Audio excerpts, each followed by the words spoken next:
Good day, beautiful soul family, and welcome back to Miracles Beneath the Surface. All the honor and all the glory and praise goes to our Heavenly Father in Yahushua's name. Hallelujah. Jesus, the Messiah. We thank you for being our Savior, our King. There's a differentiation between Prince and King. Jesus, the Messiah, Yahushua HaMashiach, is our King of Kings. And I just want to say that, first and foremost. This message is, it's called Ripple Effect. And as I showed in my other messages by the means of the Holy Spirit, that there is a war that is waged against truth seekers for quite some time. Truth seekers has been categorized, labeled, put into a box as being a conspiracy theory. What's so interesting is that the scientists in the world, they come with their hypothesis. They come up with their theories, and they are encouraged to see if they're real or not. They make outlandish claims, and it doesn't get rebutted. But when it comes to the truth, the very truth that can set people free, they try to put it in a box. And they try to label it. Beautiful soul family. The Holy Spirit gave me this message, and it is in my opinion, it is so phenomenal. And I hope you agree too. So let's take a look at this.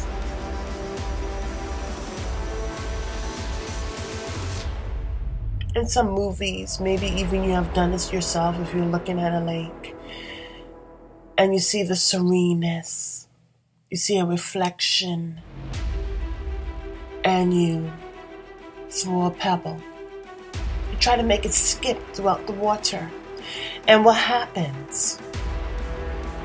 Well, I'll tell you what happens. What you see here is that it brings forth a rippling effect.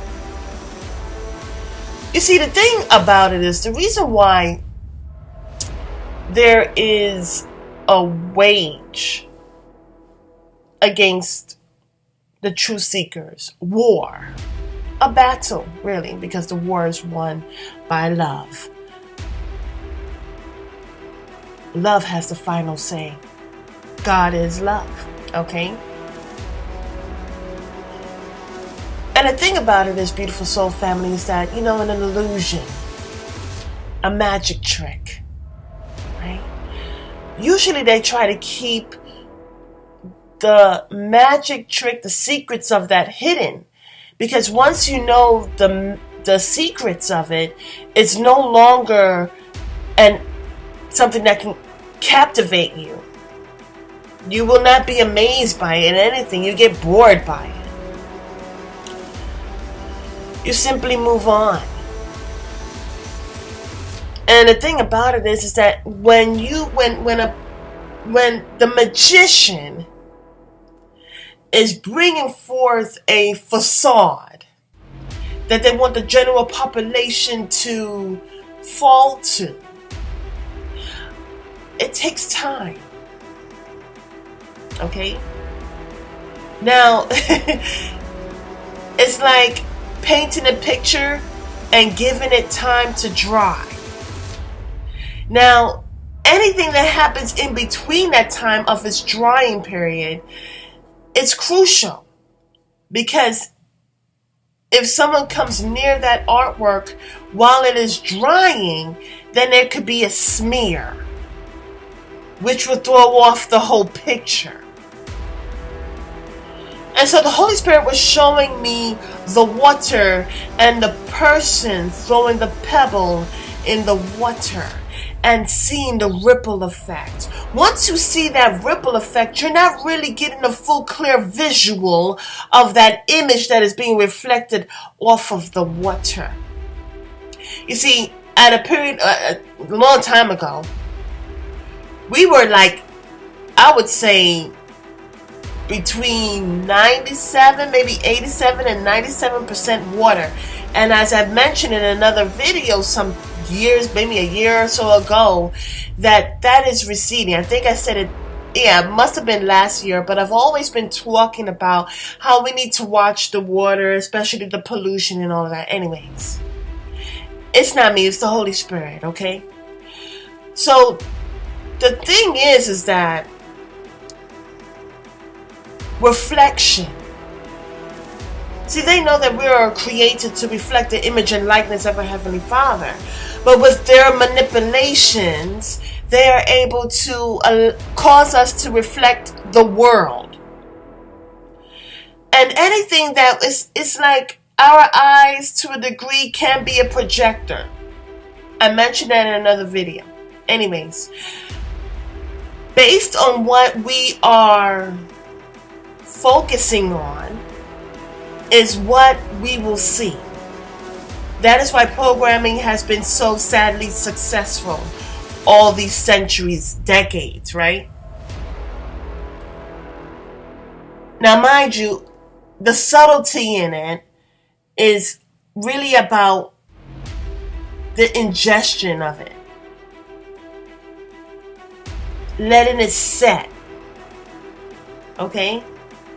Now, when a person throws a pebble into the water, it disrupts that visual. Stay with me, okay? It's going to get interesting. Now, let's go to the image that is stated in Daniel chapter 2. Now, what's so interesting, in Daniel chapter 2, verse 34, it reads this. While you were watching, a rock was cut out, but not by human hands. It struck the statue on its feet of iron and clay and smashed them. It says rock or like pebbles, like stones. But regardless, this stone, this pebble, this rock, okay, that is thrown is not formed by human hands. There's another scripture that's Yeshua HaMashiach, Jesus the Messiah, stated that when it is quiet, the stones will cry out. Hallelujah. So what I'm seeing here, what the Holy Spirit is showing me, is that the one who is throwing that stone is none of this world. And it is destroying the idols, the images, the illusions, the facade. Now, the stone that is being thrown is those people who refuse to be quiet, who tell the truth. Because it's not only that they are free, but they want others to be free as well. They want others to be free as well. And so that ripple effect, as that stone is skipping on the water, that ripple is our frequencies, the truth that is disrupting this image that is a lie. You see, it's that stone that is being thrown. Now let's go to the part where Yeshua HaMashiach drew the line on the floor. He said, the first one without sin shall throw the stone. But nobody there could do that. The only one that could throw that stone is Yeshua HaMashiach, Jesus the Messiah. See, he was without sin, but he took on our sin. Okay? For a reason. All right? Many reasons. But he's the one that's throwing that stone, that is bringing down that image, that is causing a ripple effect as we're speaking the truth. Hallelujah. Woo! And guess what? It's disrupting their illusion, their facade, their plans. And so they don't want that. So that's why they tried to bring forth quietness. The Holy Spirit was also showing me there's going to be a point in time where the Holy Spirit is not going to be on the scene. And it will be quiet. And that's when they're going to want us to talk. Beautiful soul family, understand the time frame that we are in. Do all that you can. Listen,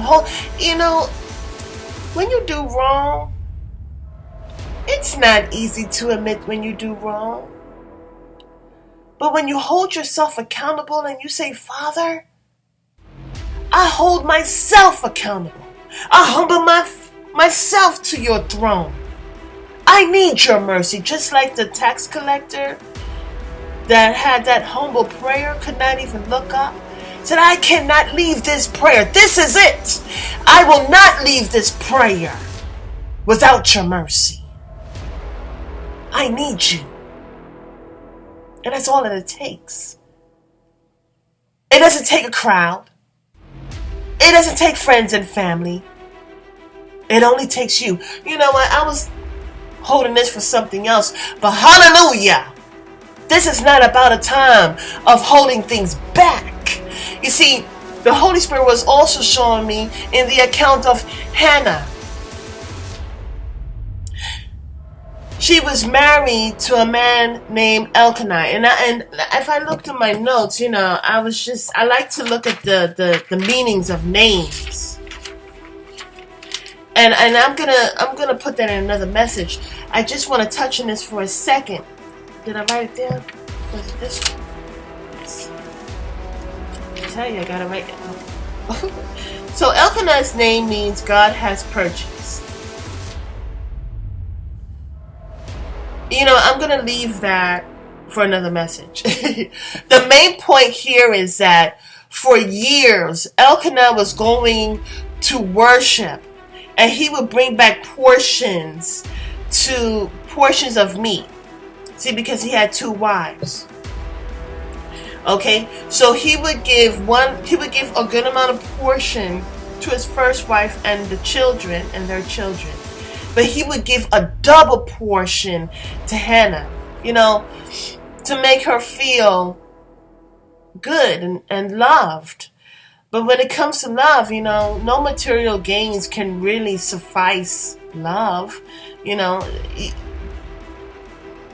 It's on a higher frequency than money, than materials, okay? Well, anyway, she was still feeling sorrowful at the fact that she was barren and not able to produce. This is a sidebar, but I'm going somewhere with this, okay?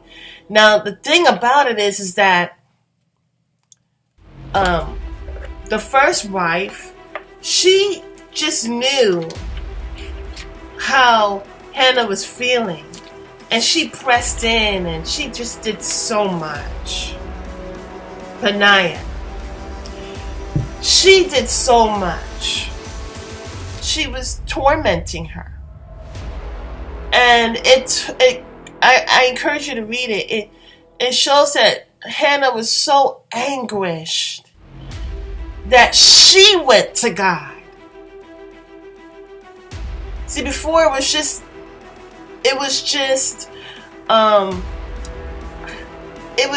the head of the household.